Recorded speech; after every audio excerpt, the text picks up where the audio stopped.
Yang juga sangat fenomenal, kami tadi tunjukkan bahwa UGM telah memblackout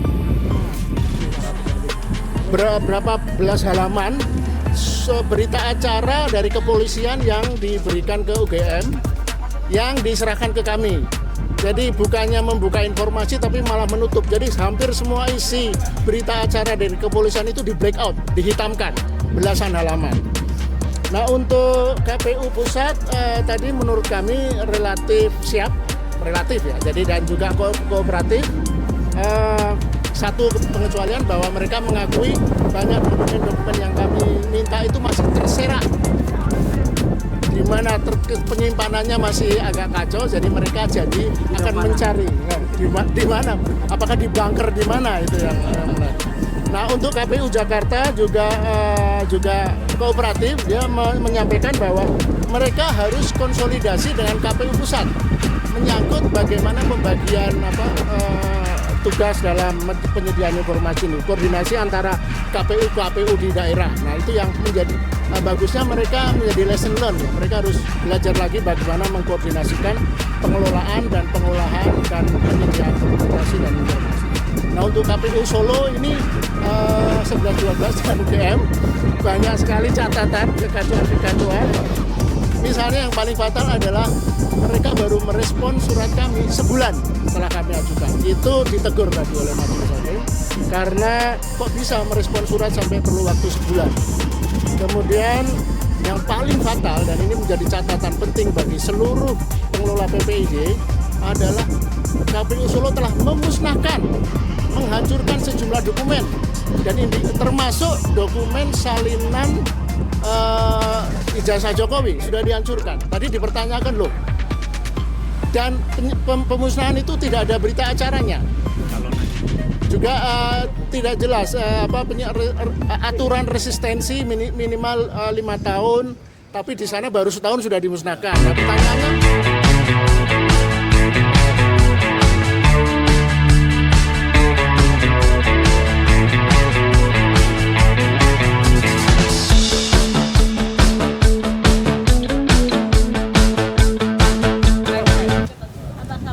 Yang kedua, ya, baru Mas Roy. Ya.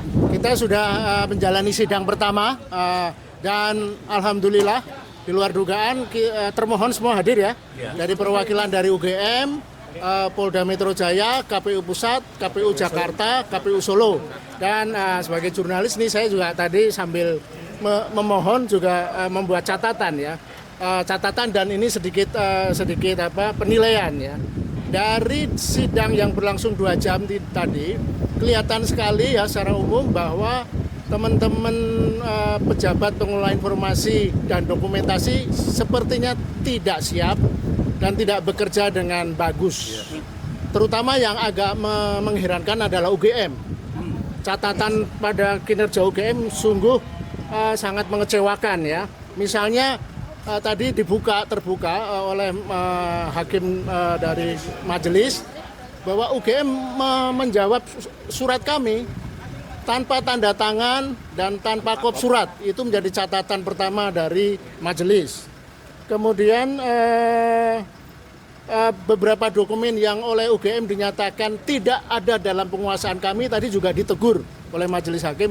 Loh, yang mengeluarkan UGM kok UGM tidak punya dokumen itu seperti KHS, KRS dan berbagai sop-sop yang lain termasuk salinan ijazah. Kemudian yang ketiga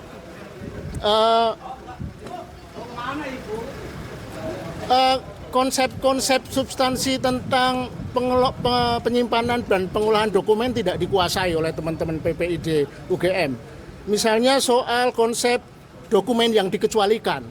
Tadi di persidangan kelihatan sekali tergagap-gagap untuk merespon pertanyaan-pertanyaan majelis tentang uji konsekuensi dan lain-lain. Jadi menunjukkan tidak siap. Bahkan tadi ada pertanyaan loh, apakah sudah pernah mengikuti sosialisasi? Nah, itu kan pertanyaan yang sangat mendasar. Kemudian yang keempat yang juga sangat fenomenal, kami tadi tunjukkan bahwa UGM telah memblackout berapa belas halaman berita acara dari kepolisian yang diberikan ke UGM yang diserahkan ke kami. Jadi bukannya membuka informasi tapi malah menutup. Jadi hampir semua isi berita acara dari kepolisian itu di blackout, dihitamkan belasan halaman. Nah untuk KPU pusat tadi menurut kami relatif siap, relatif ya. Jadi dan juga kooperatif. Satu pengecualian bahwa mereka mengakui banyak dokumen-dokumen yang kami minta itu masih terserak. Di mana penyimpanannya masih agak kacau, jadi mereka janji akan mencari di mana, apakah di bunker di mana, itu yang menarik.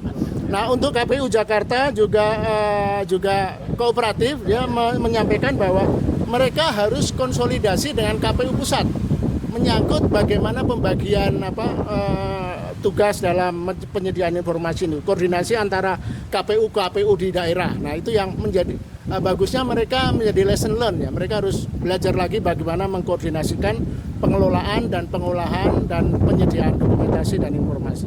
Nah untuk KPU Solo ini 11-12 dengan UGM banyak sekali catatan kekacauan. Misalnya yang paling fatal adalah mereka baru merespon surat kami sebulan setelah kami ajukan. Itu ditegur tadi oleh Majelis Hakim karena kok bisa merespon surat sampai perlu waktu sebulan.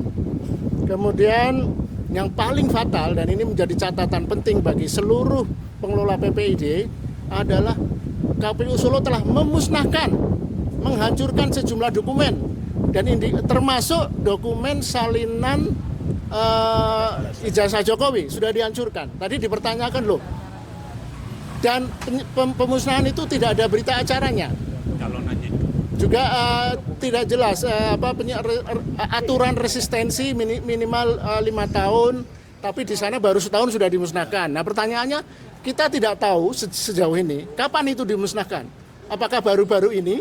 Apakah dalam rangka untuk cover up, menutup, atau dimusnahkan sudah belasan tahun lalu? Nah ini yang menarik dari KPU Solo sendiri tidak bisa menjawab itu, karena yang bersangkutan yang datang tadi bahkan yang paling lucu bilang gini, saya tahu informasinya itu dimusnahkan, tapi kami tidak tahu detailnya, berita acaranya dan sebagainya.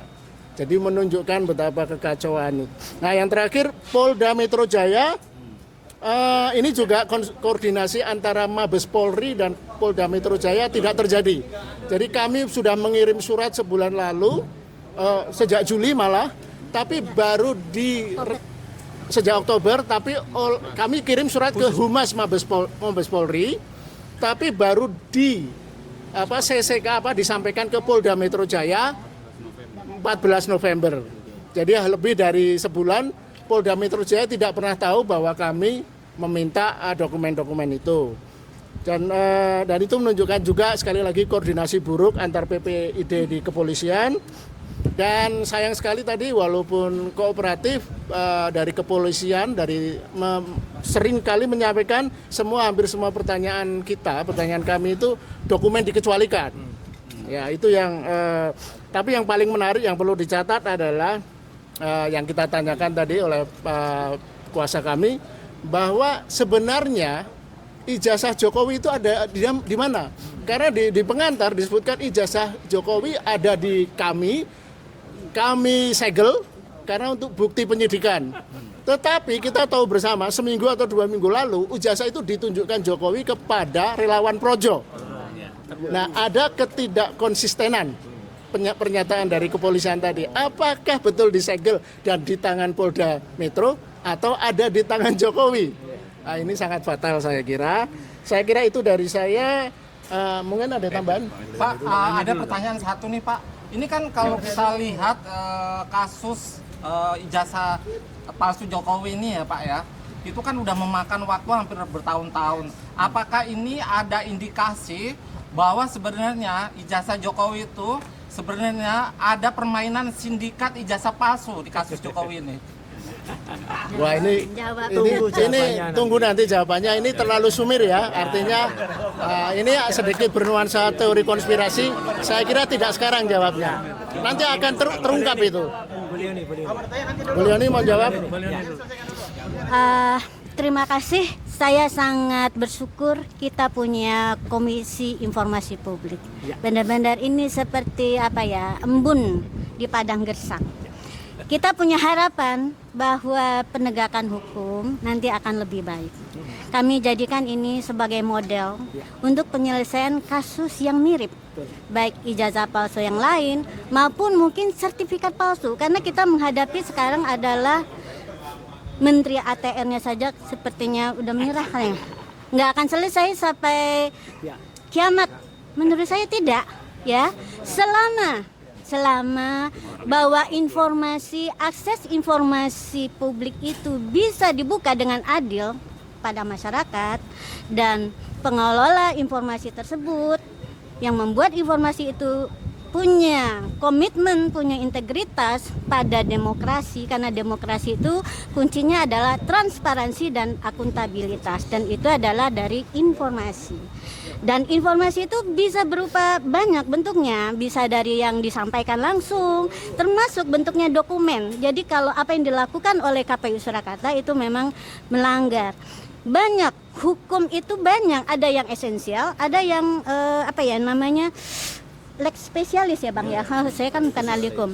Nah, mereka salah menerjemahkan prinsip hukum itu adalah kenapa bahwa informasi itu harus dikelola dan mana yang dimusnahkan. Mereka lupa bahwa dokumen yang mereka musnahkan itu adalah dokumen penting negara yang akan memberi sejarah nanti. Itu nggak boleh sembarang, itu ada. Jadi kalau mereka cermat membaca SOP, membaca undang-undang, bahwa itu ada peraturan yang dokumen itu dimusnahkan, tapi itu tidak berlaku untuk dokumen-dokumen penting yang membaca yang mengandung nilai sejarah dan mungkin akan masih bisa punya potensi sengketa. Itu dari saya. Saya terima kasih kembali lagi kepada Komisioner Informasi Publik yang tadi sangat bagus memimpin perjalanan dan sangat adil dan terbuka kepada semua. Saya tambah satu hal, jadi nanti kalau ada pengadilan menyangkut ijazah, maka yang sah adalah pengadilan di KIP ini. Ya. Pengadilan yang lain pasti nggak sah. Betul nggak Pak pengacara? Baik.